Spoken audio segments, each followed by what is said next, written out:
Today, I am going to give you my synopsis of the plot of Finch on Apple TV+. Get subscribed and turn on the bell notification to see more synopsis like this. Did you know the population of St. Louis is over 60,000, says Jeff the robot, traveling in Finch's RV. Looking out of the window he adds plaintively, "Where is everybody?" "It's a long story," replies Finch wryly. Finch knows from the start of the film that he's seriously ill and is dying. His repeated trips outside his bunker into the radiation and scorching heat of St. Louis have left him with radiation sickness. The solar flare has left the ozone layer like Swiss cheese. He builds Jeff specifically to take care of his dog Goodyear. Jeff is programmed that in Finch's absence he must protect Goodyear. Outside it's 147 degrees. Though Finch and Goodyear have been fine in their bunker for years, an incoming storm is forecast to destroy even that, so even though Jeff isn't finished they have to leave in Finch's RV. They wait only until Jeff can walk before they set off. Finch wants to head west over the mountains, avoiding cities, because cities equals people. We don't actually see any of these surviving scavengers in the film, just a mom and daughter in a flashback soon after the solar flare, murdered in a store when a man with a shotgun demands the food they've collected. Finch found Goodyear as a puppy in the dead girl's backpack. Leaving the bunker, they first travel to a town and break into the cinema there as Finch teaches Jeff about finding supplies. Inside they find some unused, 15 years out of date popcorn and pop it outside in the heat. After the mountains, Finch wants to head for San Francisco. He has a few photos of landmarks that he shows Jeff during their trip, and a postcard of the Golden Gate Bridge, sent by his dad when Finch was a child. The postcard tells Finch to see the world, and suggests they should meet up at some point. Finch later tells Jeff that he never did see the world, and he also never heard from his father again. Jeff is learning all the time what it means to be human, but it's a confusing time for him, and for Goodyear who is initially very suspicious. He gets to name himself though, deciding on Jeff. Learning what it means to be human means understanding why Finch is so mean to him. Finch, after all, made him. But Finch is racked with pain and worry about Goodyear, as well as the constant threat from extreme heat, radiation, tornadoes, sandstorms and people. Later they stop at an old diner. Finch gets out leaving Goodyear with Jeff. But Jeff decides to teach himself to drive the RV, and the dog sneaks out. Finch is first tickled by what has happened, but it's an emotion that soon flips to rage. Jeff has only one job, and that's to protect Goodyear, who would also be made ill by radiation.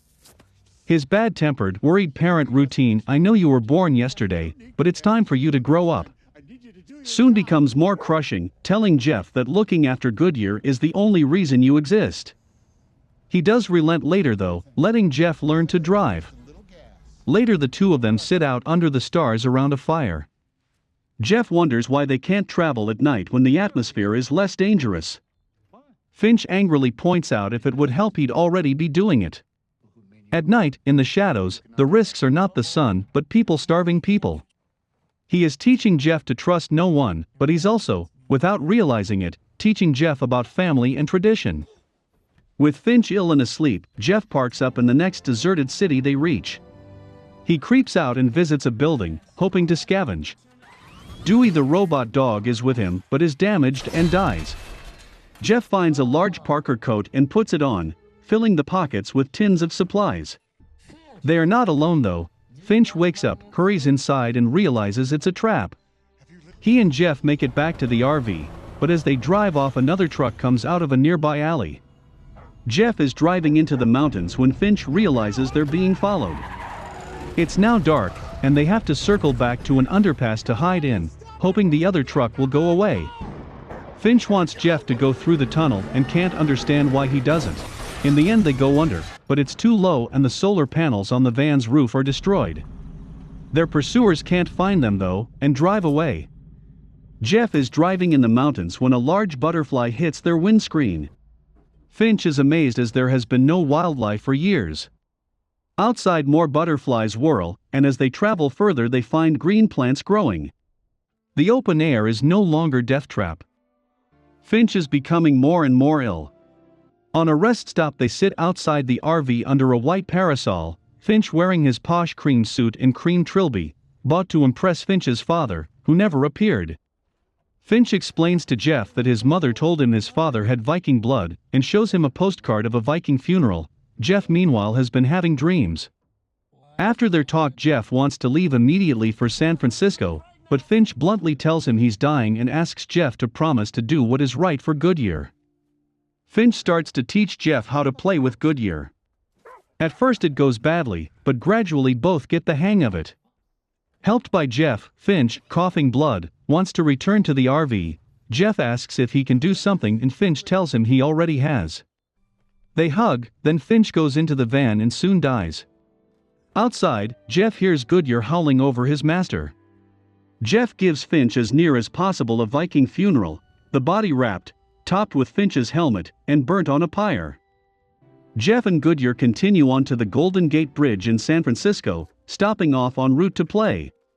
There is plenty of plant life in San Francisco and Jeff leaves a wooden in memoriam sign, Finch Weinberg, loved by Goodyear and Jeff.